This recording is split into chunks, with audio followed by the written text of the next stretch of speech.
আমাদের জীবনটাকে ধ্বংস করে দেওয়ার জন্য একটা একটা রোগ আমাদের প্রত্যেকটা মানুষের কাছে বাসা বেঁধেছে, সেটা হচ্ছে মিথ্যা। জোরে বলেন ঠিক কিনা? যেখানে যায় সেখানে মানুষ মিথ্যা বলে, মোবাইল করছে মিথ্যা বলে, ছাত্র উস্তাদের মাইর থেকে বাঁচার জন্য ছাত্র মিথ্যা বলে, মা বাবাকে জবাবদেহি করতে গিয়ে সন্তান মিথ্যা বলে, এরপরে নেতা নেত্রীদের কাছে অধীনস্থরা কর্মীরা মিথ্যা বলে, আর কর্মীদেরকে নেতা নেত্রীরা মিথ্যা বলে, মিথ্যা আশ্বস্ত করে। জোরে বলেন ঠিক কিনা? এগুলো থেকে আমাদের বাঁচতে হবে।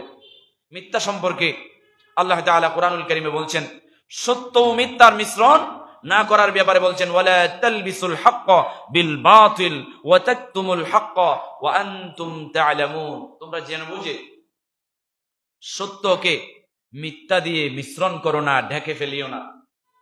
এখন আমাদের সমাজে সকাল শুরু হয় মিথ্যা দিয়ে, বিকাল শেষ হয়, ঘর থেকে বের হয় মিথ্যা দিয়ে, ঘরে ঢুকে মিথ্যা দিয়ে। জোরে বলেন না নাউজুবিল্লাহ। আল্লাহ সুবহানাহু ওয়া তাআলা আমাদেরকে মিথ্যা থেকে বাঁচার তৌফিক দান করুন বলে আমিন। মিথ্যাবাদীদের প্রতি আল্লাহর লানত। যারা মিথ্যা বলে, মিথ্যার আশ্রয় নেয় যে কোনো সময়। আপনি একটা দোকানে চাকরি করেন, একটা মার্কেটে চাকরি করেন, আপনার একটা জব আছে, এই জব করতে গিয়ে আপনার মিথ্যা বলার সুযোগ নাই। আপনার একটা ব্যবসা প্রতিষ্ঠান আছে, এই ব্যবসাকে পরিচালনা করতে গিয়ে আপনার মিথ্যা বলার কোনো সুযোগ নাই।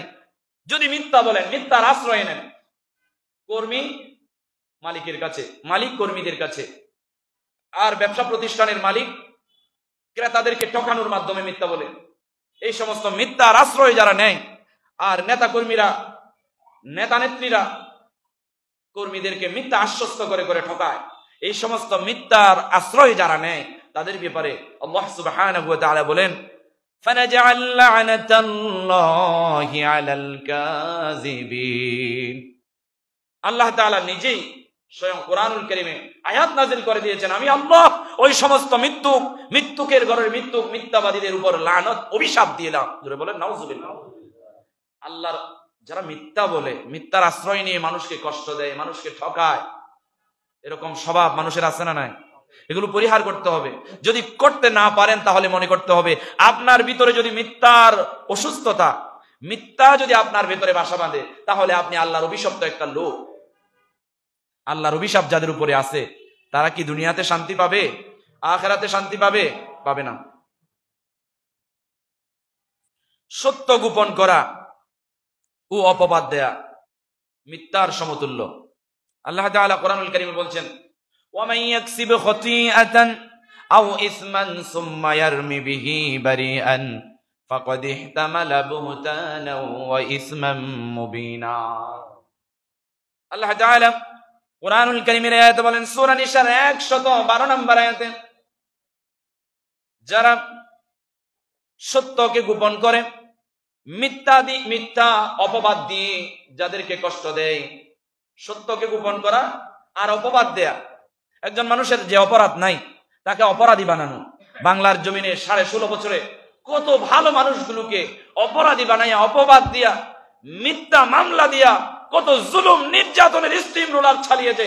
আপনারা সবগুলো এখন অনলাইনে, অফলাইনে, প্রিন্টিং মিডিয়ায়, অনলাইন মিডিয়ায় দেখতে পাচ্ছেন তো? কথা বলে না। এখন কি আপনাদের ভয় আছে? তারা ভয় দেখাবে, জালেমরা, কাফেররা ভয় দেখাবে, কিন্তু সেখানে আপনি ভয় পেলে, যদি ভয় পেয়ে যান, তাহলে আপনাকে আরো বেশি ভয় দেখাবে, আপনি জিতবেন না, আপনি হেরে যাবেন। যদি বলেন ঠিক কিনা? নির্বিঘ্নে পথ চলতে হবে, নির্বিঘ্নে কথা বলতে হবে, নির্বিঘ্নে সত্যের উপরে অটুট থাকতে হবে। মিথ্যা দিয়ে, মিথ্যা অপবাদ দিয়ে সত্যকে যদি গোপন করেন, তাহলে আপনার জীবনটাই মিথ্যা হয়ে দাঁড়িয়ে যাবে। আর মিথ্যা জীবনটাকে আল্লাহ সুবহানাহু ওয়া তাআলা যে সমস্ত মানুষ মিথ্যা দিয়ে প্রতিষ্ঠিত, ওই সমস্ত মানুষের উপরে লানত করেছেন। জোরে জোরে বলেন না নাউজুবিল্লাহ। পৃথিবীর সূচনা লগ্ন থেকে কিয়ামতের আগ পর্যন্ত মিথ্যা নির্মূল হবেই হবে। মিথ্যা নির্মূল হয়েছে, এবং কিয়ামতের আগ পর্যন্ত যত মিথ্যা থাকবে, যত মিথ্যুকরা মিথ্যার উপরে প্রতিষ্ঠিত হয়েছে, এরা নির্মূল হয়ে যাবে। সত্যই কি হবে? সত্যের জয় হবে। আল্লাহ কোরআনুল কারীমে বলেন, কুল জাআল হক ওয়া যাহাকাল বাতিল ইন্নাল বাতিলা কানা যাহুকা। যখন সত্য এসে যায় তখন মিথ্যা পালাতে বাধ্য হয়ে যায়। যেটা বলেন ঠিক কিনা? বাংলার জমিনেও তাই হয়েছে, আমরা দেখেছি।